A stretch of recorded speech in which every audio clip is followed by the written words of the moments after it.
और भाइयों, अगर एक मुख्यमंत्री के रूप में मैं और मेरे मंत्रीगण प्रयागराज के संगम में स्नान कर सकते हैं, तो मैं पूछना चाहता हूं, दिल्ली में आम आदमी पार्टी के अध्यक्ष से अरविंद केजरीवाल जी से मैं पूछना चाहता हूं, क्या यमुना जी में वह भी अपने मंत्रियों के साथ जाकर के स्नान कर सकते हैं क्या?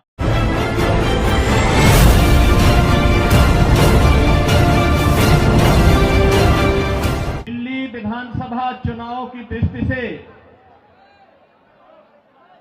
आज मुझे आप सबके बीच में आने का अवसर प्राप्त हुआ है। बहनों और भाइयों, मैं जब दिल्ली विधानसभा चुनाव की दृष्टि से आया हूं, तो नजदीक से मुझे यहां की सड़कों को भी देखने का अवसर प्राप्त हो रहा है। मैं कल ही रात्रि को प्रयागराज से लखनऊ आया। उत्तर प्रदेश में प्रयागराज की धरती पर इस सदी का पहला महाकुंभ का आयोजन पूरी भव्यता के साथ हो रहा है। आप अनुमान करिए,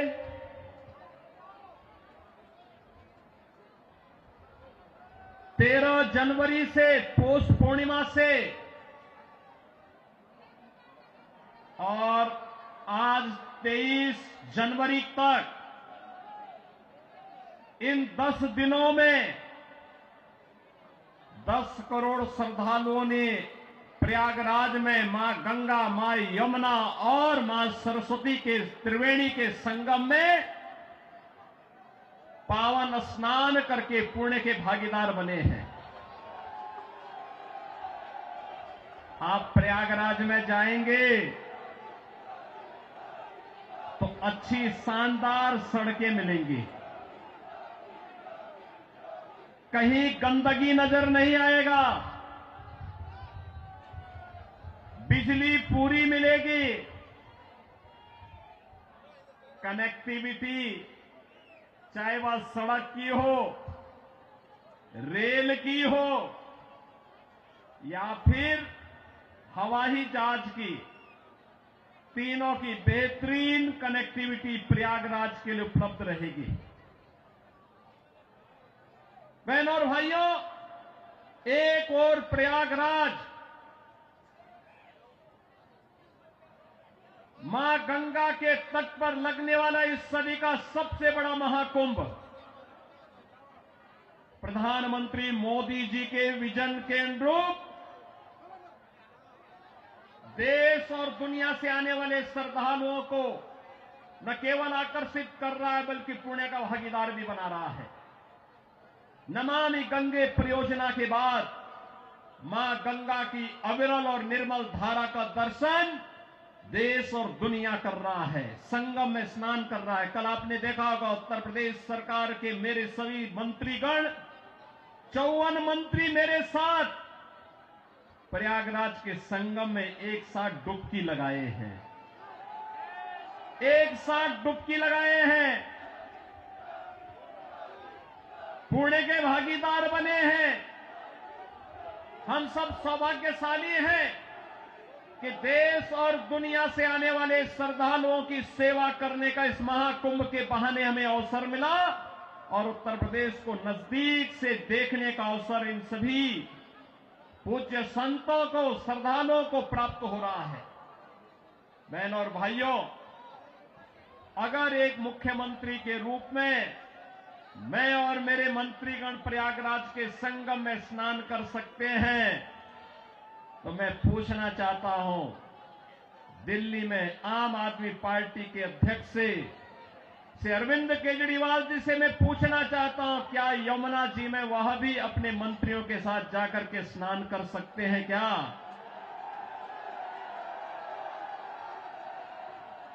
अगर उनमें नैतिक साहस है तो उनको इसका जवाब देना चाहिए। यमुना मैया को एक गंदे नाले के रूप में बदलने का अपराध क्या उन्होंने किया है कि नहीं किया है? और अगर वह व्यक्ति इस बात का अपराधी है तो फिर मुझे नहीं लगता है कि जिस जनता जनार्दन की इस अदालत में उन्हें कोई माफी दी जानी चाहिए।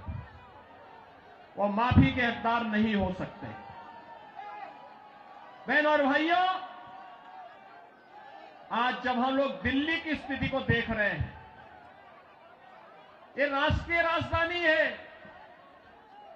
और राष्ट्रीय राजधानी में एनडीएमसी के क्षेत्र को छोड़ दें, शेष दिल्ली में क्या स्थिति है सड़कों की, शेष दिल्ली में क्या स्थिति है सीवर की, शेष दिल्ली में क्या स्थिति है स्वच्छता की और क्या स्थिति है पेयजल की। ये बुनियादी सुविधाएं होती हैं,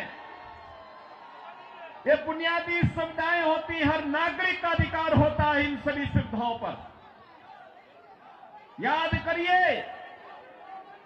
करिए, आज से एक दशक पहले तक लोग याद करते थे, सुविधा प्राप्त करने के लिए दिल्ली आने की बात करते थे, सुविधाओं के लिए दिल्ली आते थे।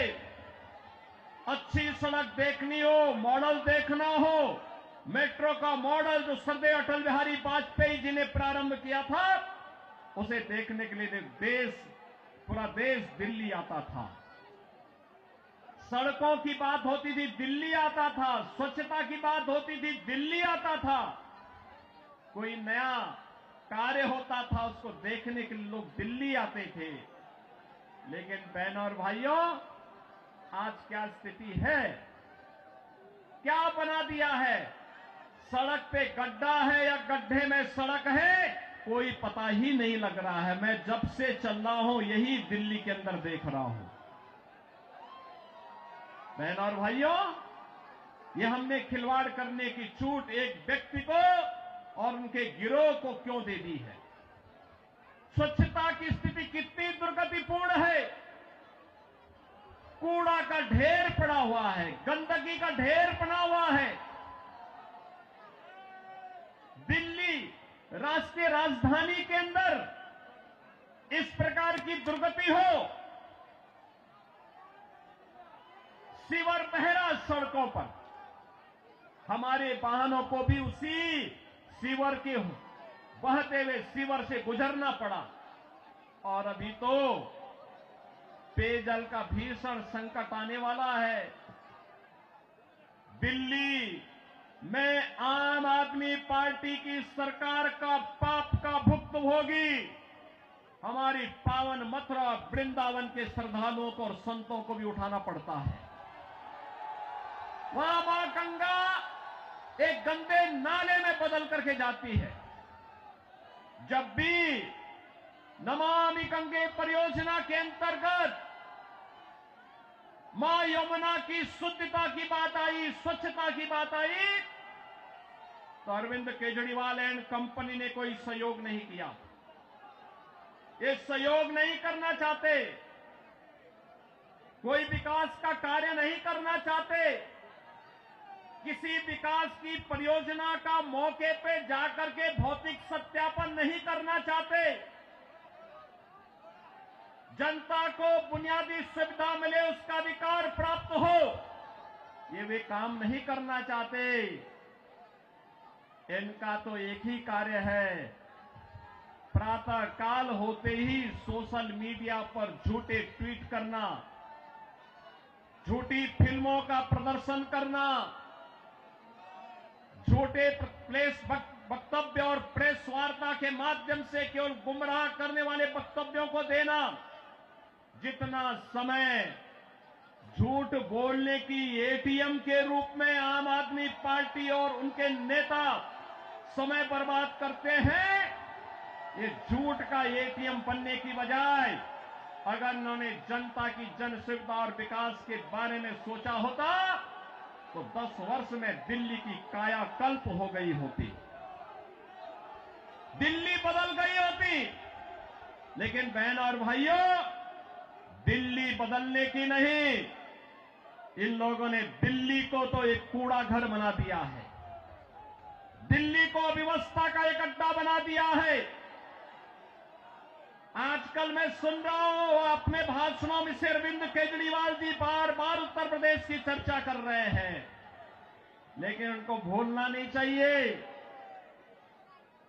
अब मॉडल के रूप में उत्तर प्रदेश को लोग देख रहे हैं। मैं पूछना चाहता हूं, दिल्ली के अंदर भी ओखला औद्योगिक क्षेत्र है और पिछले 10 वर्ष में उद्योग ना के बराबर लगे हैं, कोई सुविधा नहीं, कोई सुविधा नहीं। आम आदमी पार्टी ने एक सुनियोजित साजिश के अंतर्गत ओखला दिल्ली के अंदर उद्योग तो नहीं लगने दिए, कोई रुचि भी नहीं ली, लेकिन इसमें बांग्लादेशी घुसपैठियों को, रोहिंग्या को जरूर बसाने का काम किया है। आम आदमी पार्टी के नेताओं के घर में आधार बनाने की मशीन के माध्यम से आधार बांटे जाते हैं इन बांग्लादेशी घुसपैठियों को,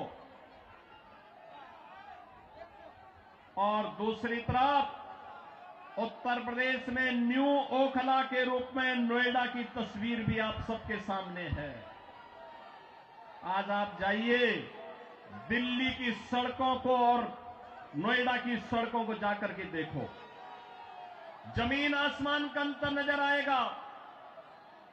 दिल्ली की सड़कों को और गाजियाबाद की सड़कों को जाकर के देखो, जमीन आसमान का अंतर नजर आएगा। उत्तर प्रदेश के शिक्षण संस्थानों को, उत्तर प्रदेश के मेडिकल कॉलेजेस को और दिल्ली के अंदर यहां की राज्य सरकार के द्वारा चलाए जाने वाले वे जर्जर विद्यालय के भवनों को देख करके आप अंदाजा लगा सकते हैं कि बच्चों के भविष्य के साथ इनका व्यवहार क्या है। बहनों और भाइयों, एक सुनियोजित साजिश के तहत दिल्ली की जनता को तो इन्होंने जन सुविधाओं से वंचित रखा ही, साथ साथ राष्ट्रीय सुरक्षा के साथ खिलवाड़ भी इन्होंने उन अपने शरारत भरी कृत्यों से किया है। आपने देखा होगा 2020 में दिल्ली के अंदर किस तरीके से दंगे करवाए गए और आम आदमी पार्टी के पार्षद और उनके विधायकों की संलिप्तता इस पूरे षड्यंत्र में सामने आई थी। ये लगातार राष्ट्रीय सुरक्षा के साथ खिलवाड़ कर रहे हैं। स्वाभाविक रूप से जो अपने गुरु सरदेव अन्ना हजारे को धोखा दे सकता हो, वह व्यक्ति जनता को भी धोखा देने में माहिर होगा। देश को भी धोखा दे रहे हैं, जनता जनार्दन को भी धोखा दे रहे हैं। लगातार अपने वक्तव्यों के माध्यम से ऐसे ऐसे वक्तव्य जारी कर रहे हैं जिसमें अब मैं विश्वास के साथ कह सकता हूं कि दिल्ली की जनता आने वाली नहीं है, और मैं यही अनुरोध करने के लिए आया हूं। बहनों और भाइयों, मैं आपको एक बात और कहना चाहता हूं, मैं आपसे एक बात और कहना चाहता हूं। जो यहां पर आम आदमी पार्टी की सरकार और आम आदमी पार्टी जो लगातार कह रही है, ये लगातार एक बात को कह रही है कि इन्होंने यहां पर बिजली दी है। बहनों और भाइयों, एनडीएमसी का क्षेत्र जहां बिजली मिलती है 24 घंटे, वह गृह मंत्रालय और शहरी विकास मंत्रालय भारत सरकार के अंतर्गत आता है। शेष दिल्ली में पावर कट देश के किसी भी बड़े महानगर से, किसी भी नगर से ज्यादा पावर कट है। मैं कह सकता हूं उत्तर प्रदेश की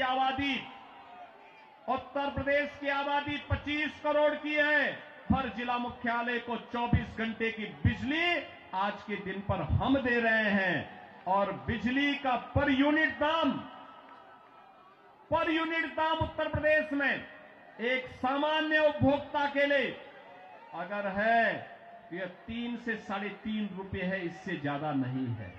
दिल्ली में यही 9 से लेके 10 रुपया है, यानी उत्तर प्रदेश से 3 गुना पैसा लेते हैं, लेकिन 24 घंटे बिजली यहां पर नहीं दे पा रहे हैं।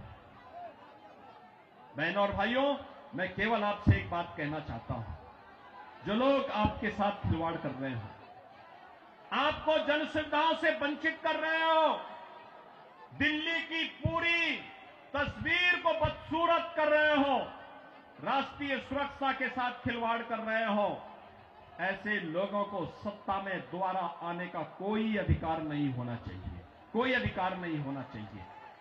आज आपके सामने भारतीय जनता पार्टी की डबल इंजन की सरकारें आपके पास काम करती हुई अगल बगल के राज्यों में नजर आ रही है। उत्तर प्रदेश है, हरियाणा है, राजस्थान है, मध्य प्रदेश है, छत्तीसगढ़ है। इन सभी राज्यों में जाकर के देखो।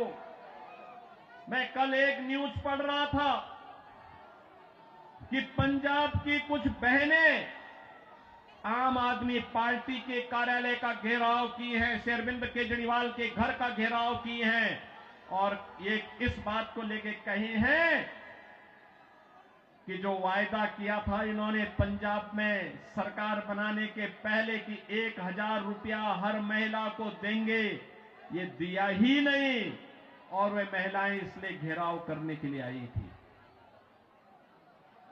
इन्होंने यहां पे दिल्ली में भी घोषणा की कि मुल्ला और मौलवी को यहां पर पहले से ही ये लोग वेतन देते थे। आज दिल्ली की आर्थिक स्थिति इतनी बदहाल कर चुके हैं कि उनको भी कई महीनों का नहीं मिला और जब वहां से हो हल्ला शुरू हुआ तो इन्होंने उसको डाइल्यूट करने के लिए कहा कि हम पुजारियों को भी देंगे। बहनों और भाइयों, मैं पूछना चाहता हूं अरविंद केजरीवाल जी से और उनकी पूरी टीम से, क्या किसी मंदिर के सुंदरीकरण की कार्य योजना को उन्होंने कभी आगे बढ़ाया? कभी बढ़ाया? मॉडल देखना हो तो आइए काशी में काशी विश्वनाथ धाम को देखिए। मॉडल देखना हो अयोध्या में श्री राम जन्मभूमि पर भगवान राम के भव्य मंदिर के मॉडल को देखो। मॉडल देखना हो तो प्रयागराज में आइए। प्रयागराज में महाकुंभ के आयोजन स्थल को देखो। आस्था का सम्मान ऐसे होता है। 1000 से अधिक ऐसे विरासत से जुड़े हुए धार्मिक और आध्यात्मिक स्थलों के पुनरुद्धार और सुंदरीकरण का कार्य के लिए उत्तर प्रदेश के अंदर चल रहा है या पूरा हो चुका है। बहनों और भाइयों, यहां पर आम आदमी पार्टी आपकी भावनाओं के साथ खिलवाड़ कर रही है, लेकिन वे भत्ता देने की बात और मानदेय देने की बात करते समय भूल गए कि उन्होंने बौद्ध मठों से जुड़े हुए भंतों को छोड़ दिया है। बनते भी पाए इसकी उनको चिंता नहीं। भगवान वाल्मीकि के समय से वाल्मीकि समुदाय से जुड़े हुए तमाम हमारे संत वाल्मीकि मंदिरों में पूजा अर्चना करते हैं, उनको उन्होंने भुला दिया, उनके एजेंडे में कहीं नहीं। आम आदमी पार्टी के एजेंडे में रविदासी मंदिरों के पुजारी नहीं है।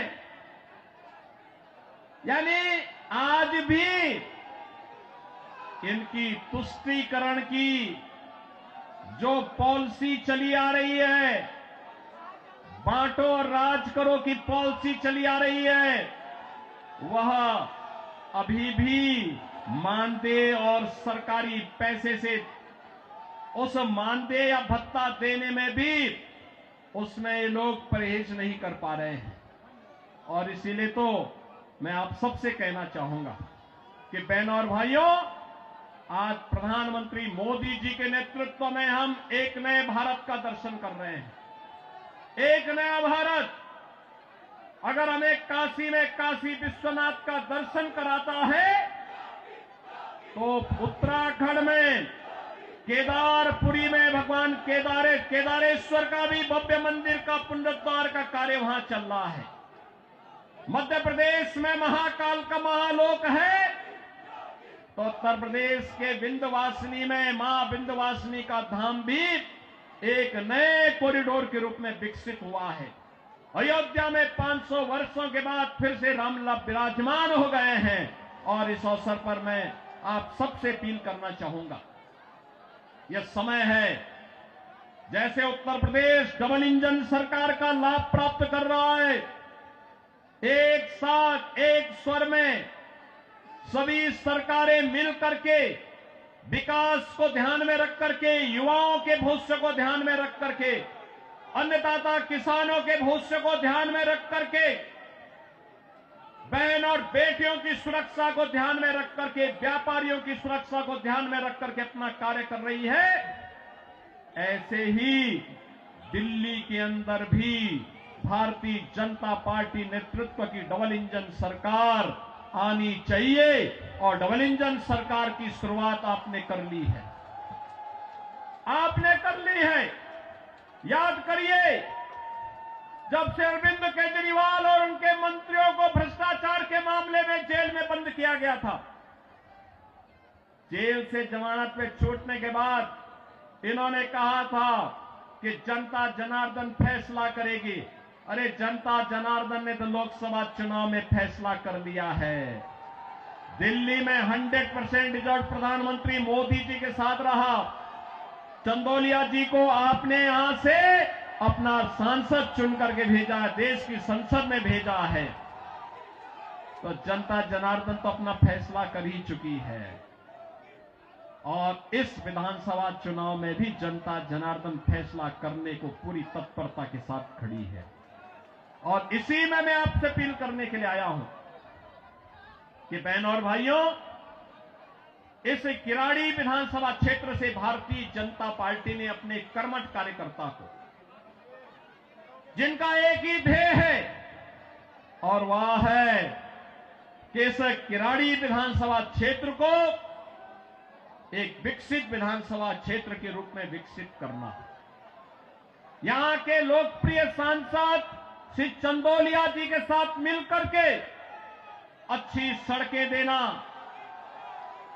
सीवर लाइन बिछाना, पेयजल की पुख्ता व्यवस्था करना, स्ट्रीट लाइट को दुरुस्त करना, साफ सफाई और स्वच्छता के मानक पर एक आदर्श विधानसभा के रूप में विकसित होना, बहन और बेटियों को सुरक्षा प्रदान करना, युवाओं के लिए रोजगार के अवसर उपलब्ध करवाना, उत्तम शिक्षा के, उत्तम स्वास्थ्य के केंद्र को बेहतरीन तरीके से, मॉडल तरीके से संचालित करने का कार्य, और इसको करने के लिए यहां पर राम भक्त बजरंग बली के रूप में बजरंग शुक्ला आपके बीच में उपस्थित हैं, भारतीय जनता पार्टी के प्रत्याशी के रूप में। मेरी आप सबसे अपील है कि डबल इंजन सरकार से ही दिल्ली की कायाकल्प होगी और डबल इंजन सरकार के प्रतिनिधि के रूप में बजरंग शुक्ला को दिल्ली विधानसभा में चुन करके भेजें। आप सब भेजेंगे? भेजेंगे? जनता जनार्दन का आशीर्वाद इस बजरंग शुक्ला को प्राप्त होगा।